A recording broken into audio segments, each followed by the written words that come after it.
Welcome back, Tiger fans, to Rockin' Radio's football podcast. I'm Nate Edwards. That's Nathan Hurst. This is Before the Box Score, your post-game edition. Missouri, your number 6, Missouri Tigers, take down number 24, Boston College, 27-21. They did it. Missouri goes up against their first P4 team. They go up against their first quarterback with FBS offers. They go up against their first ranked team, all at home. And it went about to be expected. Nathan Hurst, how you feeling? Feeling good. Feeling a brighter shade of pink than I was before I went to the game today. The sun was intense, to say the least. Yeah. But, it got away with the victory. That's really all that you wanted to see. I mean, there were several other things you wanted to see, and we saw some of them, and we didn't see some of the others. But all things together, I think this is the second best possible scenario that could have come out of today. First being just a just absolute beat down 45-7 or something. And as we talked about on Wednesday, that really wasn't probably going to be in the cards. I mean, this is a pretty good Boston College team. They're not a great Boston College team, but they are a competent Boston College team, and it's very difficult to blow out those types of teams. So second best scenario of those is come in, show you are clearly the better team, but also show that you have a lot of things that you can improve upon, and then come out with a still, I wouldn't call it a comfortable win, but there were points where it could have ended up a lot more comfortable than it was. Sure. But there's a lot to improve on. Always great to win and learn lessons when you're winning games. And there were a lot of lessons to be learned, and there still are a lot of lessons for this team to learn. Yeah. But they beat a good team. Especially in the third quarter, really showed like they were by far the superior team on the field.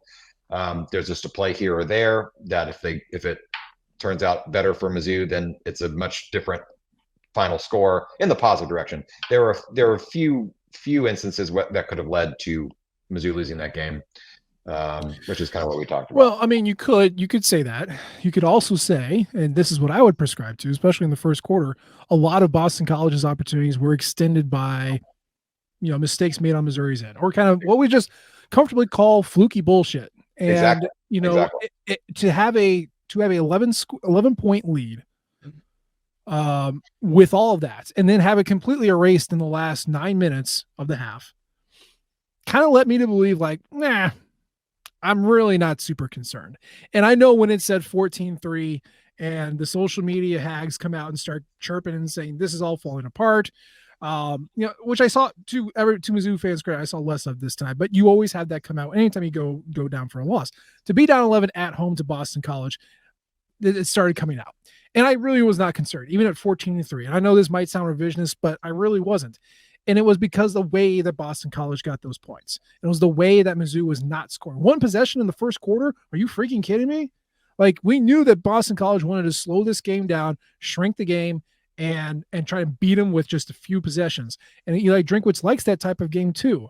So no one was uncomfortable. This is the first time they got stressed. This is the first time they had stressful snaps. This is the first time where there's actually an impetus to do something. And I really was not concerned, especially once they started moving the ball in the second quarter. I will say, though, those mistakes still happen. The defense got the first penalties of the year called on them. The first two on key third downs that helped keep Boston College drives alive. You had the comical stretch of penalties in the third quarter, I think the second drive, where Missouri ended up with a 2nd and 59. You had the Tigers defense falling asleep on a kind of a holy roller fumble drill. You had them kind of really let off the gas in that last drive in the fourth quarter where they just kind of let Boston College zip right down the field. It was not perfect, to your point. So there is still things to coach. But at no point was I super stressed, and it was really just because Boston College wasn't out physically, out tacticing, wasn't doing anything. They had some key opportunities go their way. They had some fluky BS, and then we still went into the half up 3. So I, frankly, was just never concerned. Yeah, if you look at kind of it boils down to 3 different plays. If the Mizzou defense even specifically makes those 3 plays that I think we hope that further down the field, or don't make the plays, depending on how you look at it, that comes down to that the face mask penalty that extended the first drive. They were off the field on third down. Yep. That led to a touchdown. Yep. They had to stop. I think it was 3rd and or it would have been 4th and 8 or so, and they were going to punt. They were not going to go for it on that. You got the outrageous fumble risky drill where both safeties just completely, their souls left their bodies for some reason. You got to hope that that's never going to happen again. I mean, it'd be Boston College could not repeat that if they tried 20 different times. It just was the perfect storm of just crazy dumb luck. So that's number 2. Number 3, a mix up in coverage. Now this is something that you could see happen in the future, and that what needs to be one of those things that need to be tightened up when it's 4 minutes left in the game and they need to score 2 touchdowns. The last thing you could possibly do is just not cover a guy 30 yards downfield, and somehow that happened. So those 3 plays, you take away those 3 plays, there is a legitimate chance this team gives up 3 points, 7 points all game. Now, Boston College is good enough. They would have found a way to put together some points. We're going to I don't think there's a world where they shut them out. But the defense played so outstandingly well, other than those plays, a few breakdowns in the secondary. It makes me feel a heck of a lot better about not only the team on the field. Corey Batoon, the game plan that he put together, I think was perfect for this Boston College team. We can talk about that in a little bit, or we can get into it now. But the defense came to play. 3 weird fluky plays. Well, 2.5 fluky plays. The third one wasn't really a fluky. It was just a one that you can correct, and it's a blowout at that point. Yeah, if those go the right way. Yeah, and heading into this game, your first big boy game, the second official start of the season against a team with the pulse. My question was, how does the defense look? And my big takeaway was, I think this defense is legit. I do not think it's elite, and that's why I have not said it's elite for the first 2 weeks, because frankly, we had not seen that secondary tested.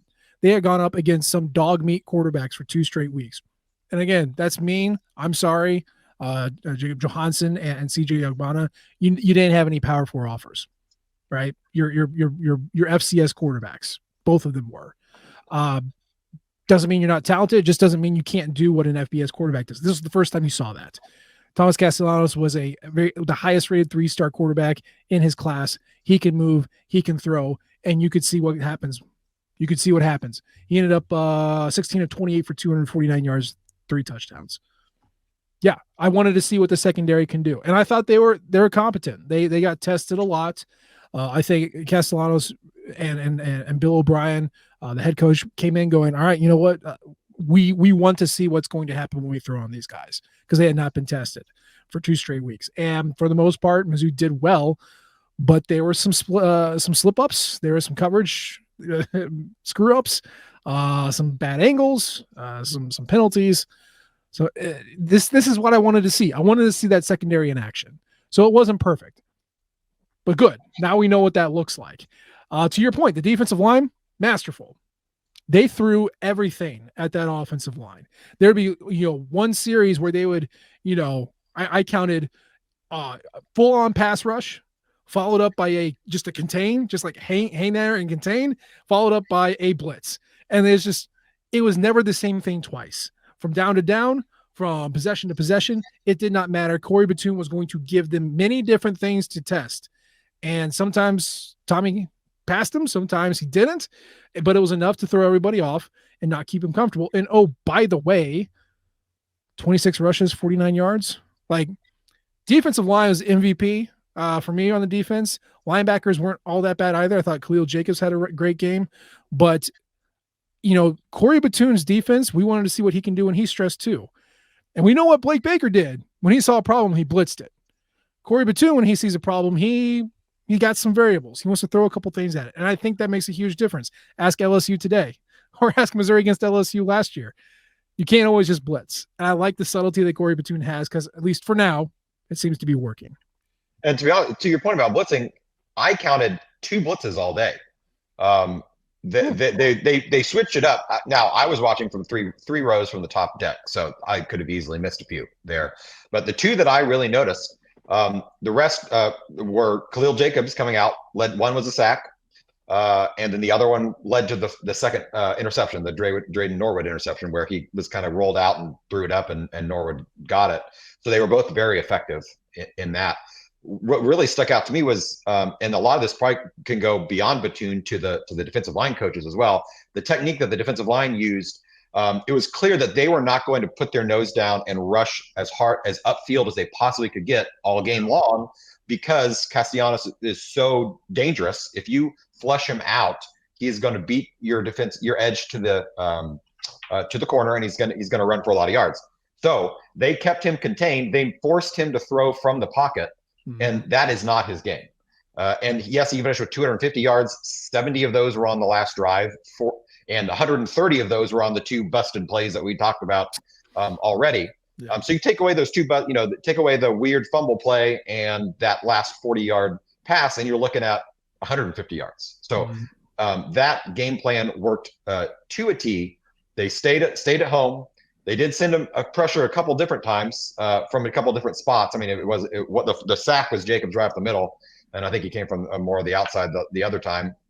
And there may have been a couple others in there that I missed. I haven't rewatched the game yet. We'll do that before we talk again on Wednesday. But the defensive line played great, kept them where they were. 1.9 yards per carry rushing the ball is outstanding. This team came in averaging 285 yards a game on the ground. Now, one of those against Duquesne. One of those is against what appears to be just an absolute garbage Florida State team, who's now 0-3, but still 285 yards a game against anybody is good. And they gave up 49. Yeah. So that's just exactly what you could have drawn up, what you had wanted to draw up in terms of a stat line for the opposing offense, and it worked perfectly. They're legit and they can improve, and I think that's great. That's exactly where you want to be.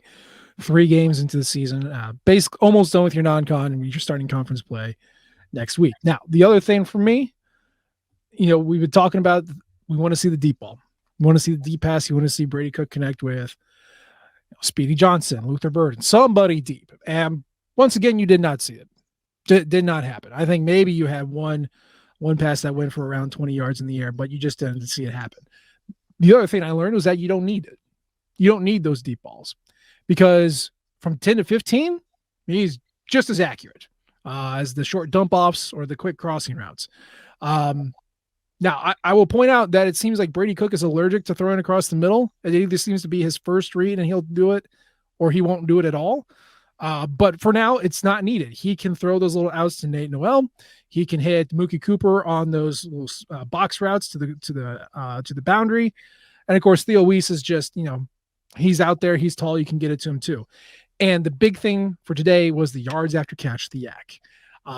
Luther Burden's touchdown, Theo Weiss, Mookie Cooper, all of them took a pass somewhere between 2 and 10 yards down the field and got extra out of it.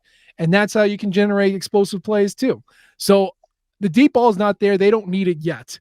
It is very much an efficiency Eli Drinkwitz, yak-based pass attack, which he was known for at NC State. It's working now. I don't know if it's going to work forever, but how do you feel about the lack of deep passing, or how do you feel about the current passing setup?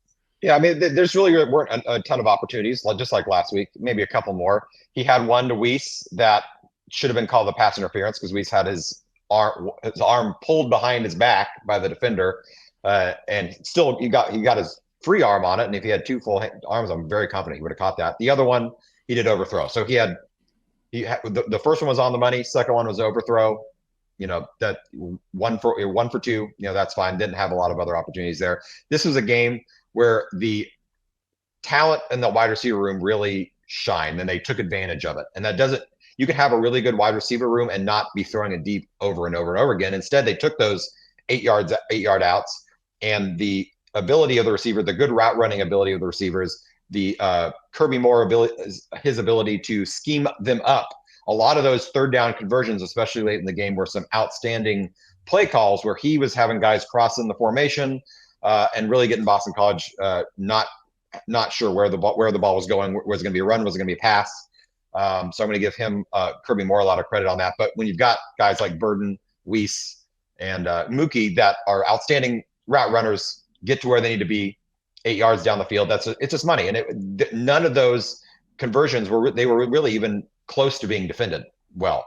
And I think there's a lot that goes into that. The good route running, the fear that they are going to go over the top. So they have been playing very soft, and I think we're going to continue until we face a team that has a elite secondary. Now there are a few in there. We'll get probably by the time we get to Texas A&M, they're going to be playing a lot better, a lot closer, tighter coverage on the receivers, and they're going to have to reevaluate how they do it.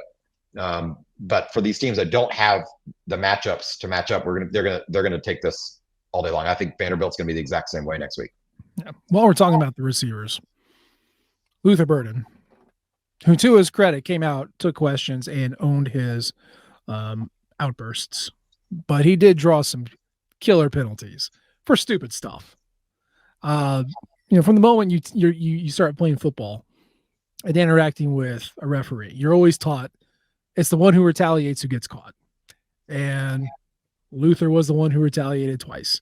I will say, throwing the mouthpieces was a problem all game. I don't know if it's a BC thing or if it's just something I started picking up with Mizzou, but you would see these little neon green things flying through the air post play. I'm like, well, what the hell is that? And you'd rewind, is a mouthpiece. So this was a thing that was happening kind of all through the game.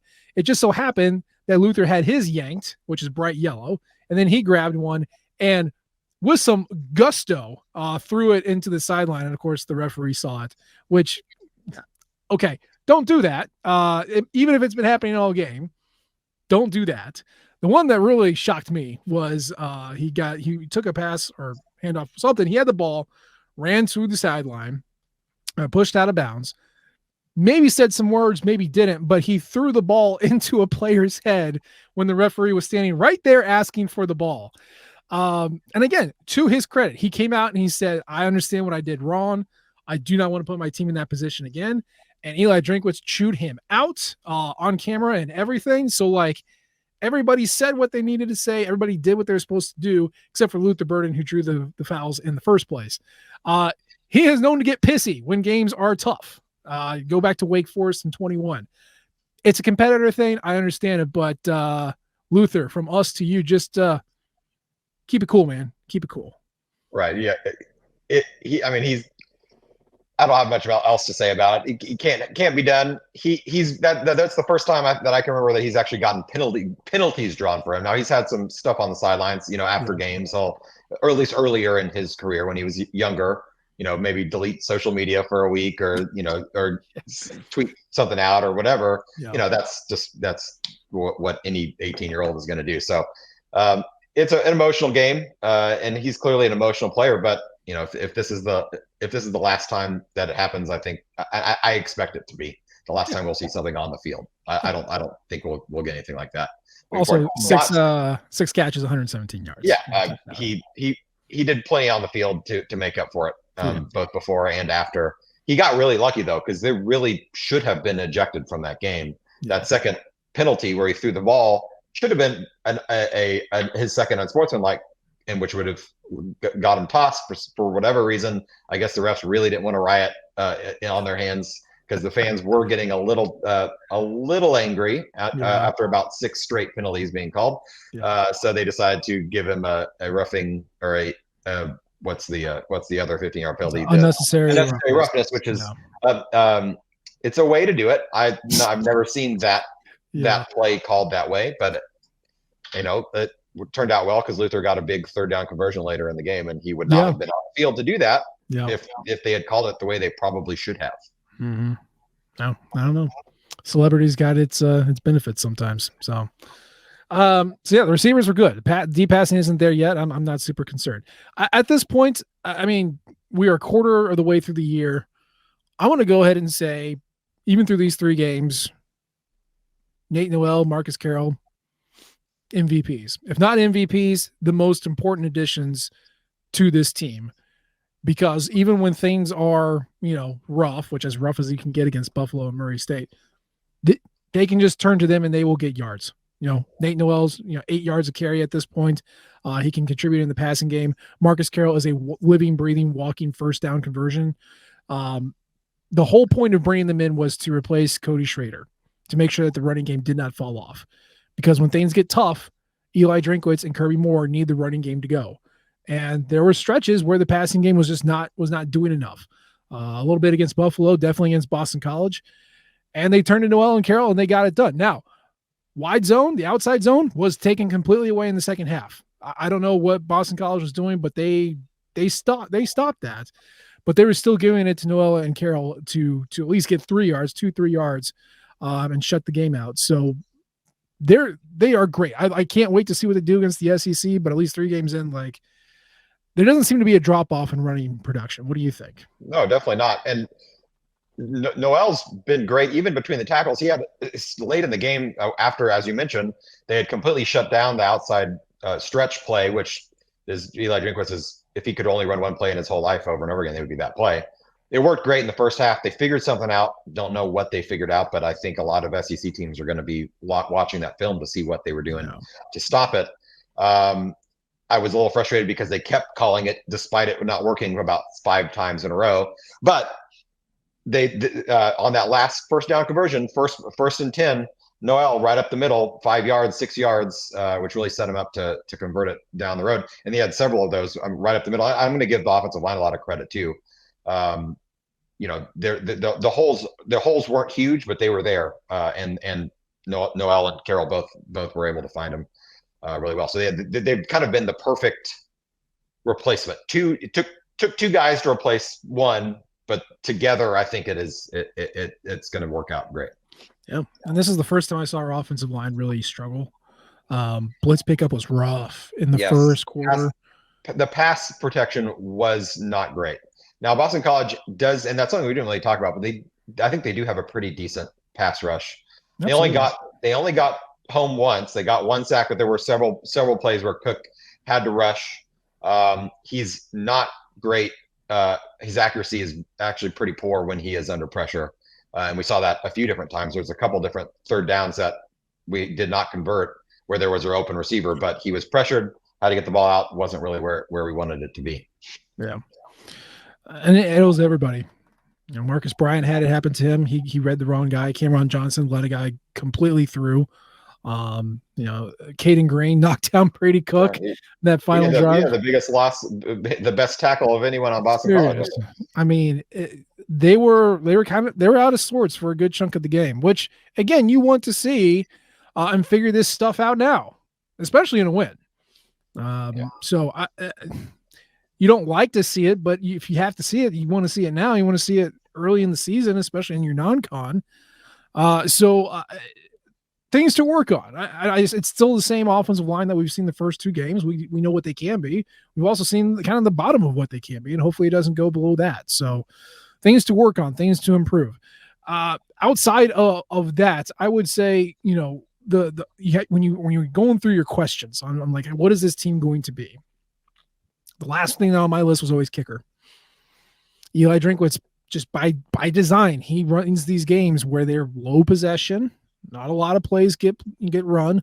So there's a lot of 1 possession, close game situations. And when you have that, you need a great quarterback and you need a great kicker that you can rely on. And the question was, Harrison Mevis is gone. Who is going to replace him? And Blake Craig had himself a 3-for-3 day. We saw it against Murray State, and he did it again, except this time we absolutely needed him to nail it. And he did. At the end of the day, he had he had a 38-yarder and then a 55-yarder and then a 31-yarder later on in the game. Redshirt freshman Nathan Hurst, the thinner kicker, 4 years. What do you think? Craig the leg, I think is what we need to go with today. The 55-yarder live in person would have been good from 65, and I'm not exaggerating that. That 55 yards is a long kick, and it had more than enough leg. If there wasn't a net in front of the Rock M, it might have gotten onto the grass of the hill, which tells you how much leg that he actually had behind that thing. So he's got plenty of leg. We're nailing down the accuracy today. He was perfectly accurate, and now the 55-yarder was a little lower on the left, but hey, it counts the same whether it's right down the middle or sneaks in the left. It's nice to have a guy that you can count on for 4 years. That was the same. We figured that early in 2020 when Mevis was beating Arkansas with massive kicks, and that turned out great too. So it's really nice to project forward 4 years. Though in today's in today's college football, you really never know. But we'd Yeah, like to think, true. and for 4 years, we'll have another solid kicker, make that 8 years in a row. There you go.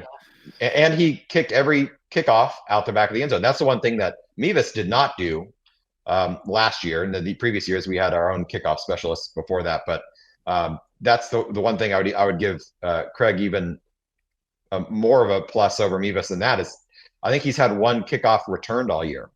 Now he did have the one kicked off kick out of bounds. I think it was against Murray State, but I think he's only had one kickoff returned in 3 full games. I think you're right. He got one really close to going out of bounds this game. It snuck right over the end zone there. I am less concerned about that, but it's also very good. It's very nice to not have to worry about lightning in a bottle from a kick returner. So, yeah, I'm good with that. So I mean, really, what this comes down to, you're looking at Missouri's schedule and how it's going to shake out. We always said coming in first 4 games, you better win or else something's gone wrong. And obviously, the first 2 weeks revealed Boston College can be ranked. Vanderbilt might be feisty, a little bit more feistier than we think. Pending whatever happens today. We'll get a checkup on that in just a couple minutes. But like the beginning of the schedule looked tougher than it should, but we also still think Missouri's 6th best team in the nation, so they should win these games. They got their first test. They passed their first test. I know 27-21 does not elicit, ripping off your shirt and running down, storming the field, but like, just win, man. Just win your ranked matchups. I know I've coined the phrase, win your clunkers. I don't think this is a clunker. I think this was a surprisingly good team, surprisingly competent team earlier than we anticipated, with a Mizzou team that still has a lot of newness, a lot of fresh faces, new coordinator, and kind of often still trying to figure things out. And they still won comfortably to me. Obviously your mileage may vary, but I was not worried. I don't feel like anyone else was super worried. They won comfortably against a ranked team at home, and we're complaining about a couple of things that they can improve on. If that is not passing your first test and being in a good position, I don't know what that would look like. Right. No, this is exactly what we hope to be, where we hope to be after 3 games. Now, coming into the season, as you said, we didn't think Boston College was going to be as competent as they are. Credit to them for being this early in Bill O'Brien's tenure to be where they are now. So maybe we would have thought, we'll beat them by 17 points, which was what the spread was, at least to start. We won by 6. We won by 6. Yeah. Win is a win, especially in a non-conference game, in a Power 4 non-conference game. So take it, count it up. We'll barely remember this game by the time November rolls around, and that's a good thing. We don't want this is a game we don't want to have to remember by the time November rolls around. Yeah. Before we get to Vanderbilt, just a quick note. Happened late last night, but Matt Zollers, the blue chip quarterback from Pennsylvania, had his leg destroyed in his Friday night game. Now, I have not looked for any updates. I have not seen any updates from anybody. There is video of it. Don't go looking for it, you sickos. The foot's going the wrong way. Okay. That it's bad. That's a tough injury to come back from. I have not heard any updates, but obviously when it comes to those situations, especially for high school athletes, 16, 17, not maybe even 18, it sucks so hard to have a high school career derailed like that. Obviously you can come back from that. Every day is the best day for health technology that we've possibly had. It could happen. For my part, I'm not going to speak for everybody, but just from us as a Mizzou representative, Matt, get better. Mizzou will be here. Okay. You don't sweat it, get back, get everything healthy. It looked awful, and just, thoughts and well wishes to the Zollers family for him. And hopefully he bounces back well. Yeah. I'm glad you brought that up. Terrible for anyone to suffer that type of injury. Let alone someone with such a promising athletic career ahead of them. Thankfully, I expect that, modern medical science will help him out, and he'll be, as good as new here, in a year or two.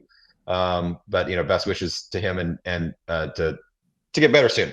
I know he was planning on being here in the spring. Mm-hmm. I'm not sure if this will change that or not. We'll see. That's the least important thing at this moment for him. So hope he just gets better soon. Yeah. And then just quickly, I mean, we're recording this. It's 9:01 at night on Saturday the 14th, right after Mizzou beat Boston College. Vanderbilt is up next, and last I checked, they're losing 12-3 to Georgia State. They are. I have it on right now. They are losing 29-17 with goodness. 5 minutes left. They just got the ball back on a punt.